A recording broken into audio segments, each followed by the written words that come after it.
The purpose of our department meeting today is to go over some protocols that can help us with our teaching practices.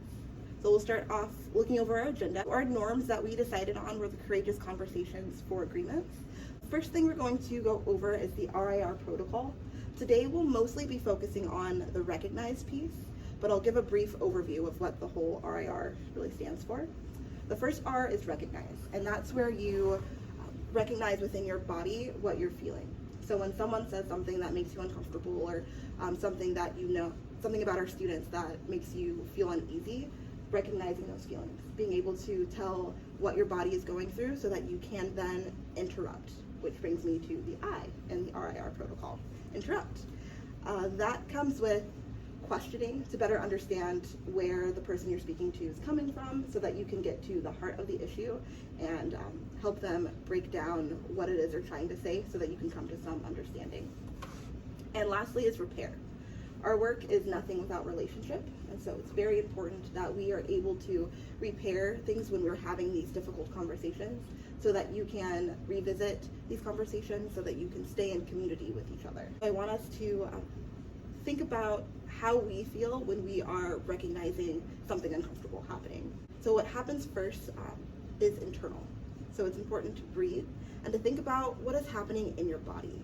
How do you feel, and what do you think or believe? Then we get to the external. What are you observing? Is your environment safe? Or are you simply uncomfortable in this environment? And also recognizing if this is the right time for you to interrupt. So I want us to take a moment and to think about how we recognize feelings inside of ourselves. What happens in your body when you're recognizing these feelings? So I'll give you a moment to think about that. When you have an idea, just give me a thumbs up, let me know you're ready to. Does anyone want to share out some of those feelings that you may recognize within your body when something uneasy or uncomfortable is said around you?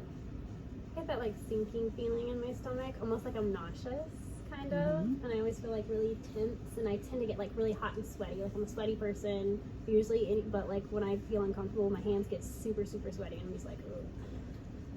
I feel that like flight, like I need to get away from you, like I need to like not be anywhere near you right now. Like I will literally get up and just walk away, like when like I'm super upset or uncomfortable with something that's been said or that's happening in front of me. That takes us to that feeling of discomfort. So there's a pathway that our body goes through when we are recognizing those feelings. And at first it begins with you're feeling something and you recognize that it's uncomfortable. And we have a few options once we get to that place. You can go numb and decide to ignore those feelings, or you can sit with that discomfort. You can resist the urge to go numb, resist the urge to remove yourself from the situation, and then move into interrupting. So I want us to think for a moment, when you are recognizing an awkward feeling within yourself, what can you do to keep yourself present so that you don't go numb, so you can move through those feelings and move on to that pathway of interrupting? If you wouldn't mind turning and talking to a neighbor for a brief moment about how you keep yourself from feeling numb. Oxygenating. Yeah, no, Breathing. absolutely. Instead, we're mostly focusing on the recognize today. And so I brought some data so that we can look over and recognize our part in the discrepancies that we're seeing across our district. So I'll let all of us take a moment to look over the data and then discuss what we're recognizing within ourselves. Anyone want to start off with what they're recognizing within their body after looking at our disaggregated data? I feel disheartened because I know that like those two subgroups don't make up the majority of our student population in our district. Right. They're actually like smaller parts. Hispanic is bigger obviously than African American, but they don't make up for the amount of white that we have in our district. And to see that huge of a discrepancy for students, especially in the suspension area or the SPED eligibility when they're the smaller portions of our district, I just feel disheartened by that data.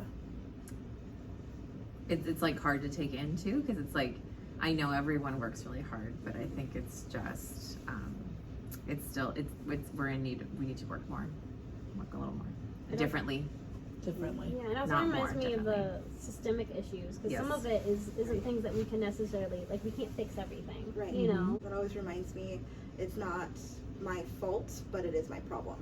And so Mhm. how are we going to take this disaggregated data, see it, recognize it, and then interrupt the systems that are in place so that we can make a positive change. I would like for us to read an article, and the protocol we're going to follow for this article is we'll read over it in groups of 2, and we'll highlight and underline sentences and phrases that have a particular meaning, and then we'll turn and share those phrases that stood out to each of us in kind of a round robin.